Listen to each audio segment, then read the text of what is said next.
السلام علیکم کلاس، کیسے ہیں بچوں؟ آپ لوگ ٹھیک ٹھاک ہیں؟ اللہ تعالیٰ آپ کو ٹھیک رکھے۔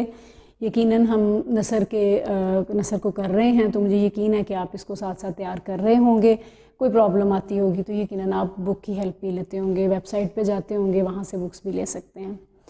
بیٹا آج ہم نثر کا جو اگلی جو کرنے لگے ہیں اس کا نام ہے سفارش۔ سبق کا نام ہے سفارش، مصنف کا نام ہے احمد ندیم قاسمی، ماخذ ہے یہ کپاس کا پھول، اور اس کی صنف ہے افسانہ نگاری۔ بیٹا یہ اس کا جو سیاق و سباق ہے بیٹا وہ یہ ہے کہ اس احمد ندیم قاسمی کی یہ مشہور کتاب جو ہے تصنیف کپاس کا پھول، وہاں سے بیٹا یہ لیا گیا ہے۔ اس میں نا بتایا گیا ہے کہ ایک بابو جی ہیں کہ وہ مصنف نے بابو جی کے روپ میں اپنے آپ کو پیش کر دیا ہے کہ جو کسی کی مدد کے لیے کوئی عملی قدم تو نہیں اٹھاتا، لیکن ایک غریب شخص کا نا کام قدرت کی طرف سے خود بخود ہو جاتا ہے۔ یہ اس کا سیاق و سباق ہے۔ آخر میں بابو جی جو ہیں وہ شرمندگی محسوس کرتے ہیں اور فیصلہ کرتے ہیں کہ تمام حقیقت وہ فیقے کو بتا دیں گے، لیکن فیقہ یہ کہہ کر اسے خاموش کرنے پر مجبور کر دیتا ہے کہ اس کے باپ کو بنائی اللہ نے دی ہے، اور اللہ نے اور آپ نے دی ہے، جس پر بابو جی جو ہیں وہ مصنوعی شکریہ ادا کرتے ہوئے کہتے ہیں کوئی بات نہیں فیقے، کوئی بات نہیں۔ یہ اس کا سیاق و سباق ہے۔ بیٹا اس سبق میں کیا ہے، جیسے میں آپ کو ہر بار بتاتی ہوں کہ جب بھی آپ نے خلاصہ لکھنا ہے تو آپ نے سبق کا نام اوپر لکھنا ہے، مصنف کا نام لکھنا ہے، پھر پیراگراف کی صورت میں آپ نے سبق کو بیان کرنا ہے، اس کا خلاصہ کرنا ہے۔ بیٹا سفارش نا ایک ایسی کہانی، ایک ایسا سبق ہے جو ایک افسانہ ہے۔ اس میں مصنف نے بیان کیا ہے کہ کس طرح سے نا ہم معاشرے میں مختلف روپ رکھتے ہیں، اپنی مصروفیات کی وجہ سے بہت سے کام نہیں کر پاتے، تو ہم کس طرح سے لوگوں کو جیسے کہتے ہیں نا کہ بہلا دیتے ہیں کہ اچھا اب ہو جائے گا، میں نے یہ کر دیا ہے وہ، اور کام اصل میں نہیں ہوا ہوتا۔ اس طرح وہ ایک غریب آدمی جو ایک تانگا چلانے والا شخص ہے اس کے بارے میں بتاتے ہیں کہ جو بابو جی ہیں، ایک کریکٹر بتایا ہے، تو وہ اس کے تانگے پہ سفر کرتے ہوئے اسے کہتے ہیں کہ کیا بات ہے، تم بڑے آج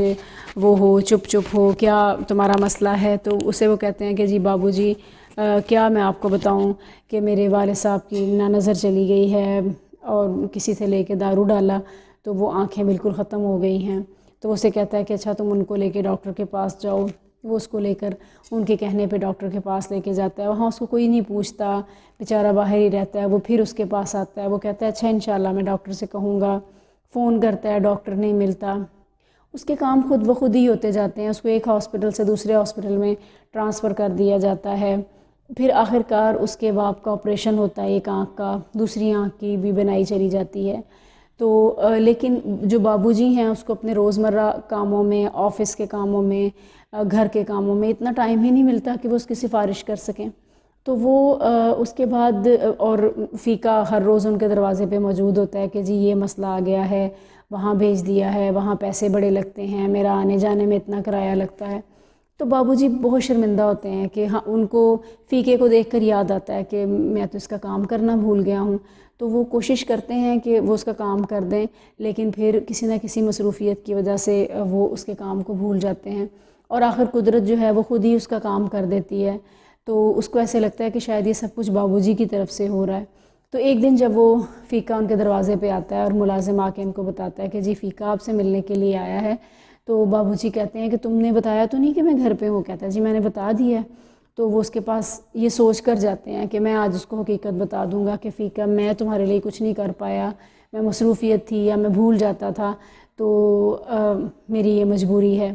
تو جب وہ دروازہ کھول کے اس سے بات کرنے لگتے ہیں تو اس کی آنکھوں میں اس قدر تشکر کے آنسو ہوتے ہیں، اور وہ شکریہ ادا کرتے ہوئے کہتا ہے کہ آپ کو پتہ ہے بابو جی میرے والد صاحب کی نظر بالکل ٹھیک ہو گئی ہے، بے شک میرے والد صاحب کو جو شفا ہے وہ اللہ نے دی ہے، مگر ذریعہ آپ بنے ہیں، آپ کی وجہ سے مجھے یہ میرے والد صاحب کی نظر لوٹ آئی ہے۔ تو اس کے پاس جو وہ کہنے کے لیے الفاظ اتنے اکٹھے جمع کر کے آیا ہوتا ہے اس کے پاس ختم ہو جاتے ہیں، وہ جسٹ یہی کہہ پاتا ہے کہ کوئی بات نہیں فیقے، کوئی بات نہیں فیقے۔ یہ جو سبق ہے، اس سبق میں یہ بات بیان کی گئی ہے کہ جو جیسے وہ شکریہ ادا کر رہا ہوتا ہے کہ نبی کریم صلی اللہ علیہ وسلم نے فرمایا کہ جو انسانوں کا شکریہ نہیں ادا کرتا وہ اللہ کا بھی نہیں کرتا، کہ جو آپ کے سامنے موجود ہے شخص، آپ اس کا شکریہ ادا نہیں کر رہے تو آپ اس ذات کا کیسے کریں گے جو اپنے حقیقت کی آنکھ سے نظر آتی ہے، ظاہری آنکھ سے تو نظر بھی نہیں آتی۔ تو مصیبت زدہ کا واحد سہارا بیٹا ایک امید ہوتی ہے، یہ شیکسپیئر کا قول ہے کہ وہ ایک امید جہاں اس کو نظر آتی ہے کہ یہ شخص اس کے باپ کو صحت دے سکتا ہے، یہ ذریعہ بن سکتا ہے، انسان اس کے پاس بار بار جاتا ہے کہ اس کا کام ہو جائے، اس کے لیے آسانی ہو جائے۔ جیسے کہ قرآن پاک میں اللہ تعالیٰ سورہ زمر میں فرماتا ہے کہ اے ایمان والو اللہ کی رحمت سے مایوس نہ ہو، کہ انسان ہمیشہ دعا کرتا ہے اور دوا کرنے کے لیے وہ ڈاکٹروں کے پاس جاتا ہے، اور جو شخص اس کی مدد کر سکتا ہے وہ اس کے لیے اس کے پاس ضرور جاتا ہے۔ جیسے کہ مجدد علی ثانی کا قول ہے کہ سب سے اچھے انسان وہ ہیں جو دوسروں کو اپنی ضرورت پر مقدم سمجھتے ہیں، اور یہ اسی لیے یہ کہا گیا ہے کہ تم لوگوں کے کام آؤ تو اللہ تعالیٰ تمہارے کاموں میں آسانی پیدا کرے گا، اس لیے کہ دنیا میں جتنے بھی کام ہیں بیٹا اس کا اللہ تعالیٰ انسانوں کو ہی انسانوں کے لیے ذریعہ بناتا ہے، اور دنیا کی خوش قسمت ترین انسان وہ ہوتے ہیں جو کسی کے لیے اچھے کام کا ذریعہ بنتے ہیں، اور یہ ان کے لیے بہترین صدقہ جاریہ ہے۔ تو جیسے وہ بار بار اپنے آپ کو ملامت کرتا ہے کہ میں اس کا کام کرنا روز بھول جاتا ہوں، کوشش بھی کرتا ہے مگر اس کا کام نہیں کر پاتا، تو جیسے کہ شاعر کہتا ہے، وہ ایک مشہور ایک فلاسفر کا قول ہے کہ ضمیر ہمارے اندر اس آواز کا نام ہے جو متنبہ کرتی ہے کہ کوئی دیکھ رہا ہے، کہ یہ جو آپ فیل کرتے ہیں کہ جیسے وہ فیل کرتا ہے کہ بابو جی فیل کرتے ہیں کہ جی یہ بار بار یہ فیقہ آتا ہے اور میں نے اس کا کام نہیں کیا ہے، تو جو گلٹ فیل ہوتا ہے یہ اس کے اندر کی آواز ہے جو اس کو یہ کہتی ہے کہ تمہیں یہ غلط ہے، یا تو تم اس کو صاف کہہ دو یا اس کو اس طرح بار بار اپنے پیچھے نہ لگاؤ کہ وہ بار بار آئے اور تم سے ریکویسٹ کرے اور تم اس کا کام نہ کر پاؤ، یا تم اس کے کام کو یاد رکھو۔ تو بیٹا بات یہ ہے کہ انسان کے کام دوسرے لوگوں کے ساتھ جڑے ہوتے ہیں، اور یہ سبق ہمیں یہ سبق بتاتا ہے کہ بعض اوقات آپ کی نیت اتنی اچھی ہوتی ہے کہ آپ جان بوجھ کر کسی کا کام نہیں چھوڑتے، بس آپ میں ایک سستی سی آ جاتی ہے، نیت کے صاف ہوتے ہیں تو اللہ تعالیٰ آپ کے کاموں کے لیے آسانیاں کرتا چلا جاتا ہے۔ لیکن جو شخص مصیبت زدہ ہوتا ہے وہ یقیناً ہر اس جگہ پر جانا چاہتا ہے جہاں سے اس کی مصیبت ختم کی جا سکے، جہاں پر اس کے مسئلے کا حل ہو سکے، کوئی شخص جو اس کے کسی طرح سے کام آ سکے تو اس کا یہ دل چاہتا ہے کہ اس کا کام ہو جائے تاکہ اس کے لیے آسانیاں ہوں، اس کے لیے مشکل نہ ہو، اور وہ زیادہ سے زیادہ کام کرنا چاہتا ہے تاکہ جو وہ کام کرنے کے لیے یا کسی کو سکون دینے کے لیے باہر نکلا ہے اس کے لیے وہ آسانیاں پیدا کر سکے۔ ہمیں بھی کوشش کرنی چاہیے بیٹا کہ ہم جو کام کر سکتے ہیں اس کو اپنے ہاتھ میں لیں، کسی بھی انسان کی فیلنگز کے ساتھ نہ کھیلیں کہ کوئی شخص آپ سے امید رکھے اور آپ اس کو کہیں اچھا میں کر دوں گا اور نہ کریں تو ایک جو تکلیف ہے وہ انسان کو ہوتی ہے کہ اس کا وہ کام نہیں ہو پائے گا،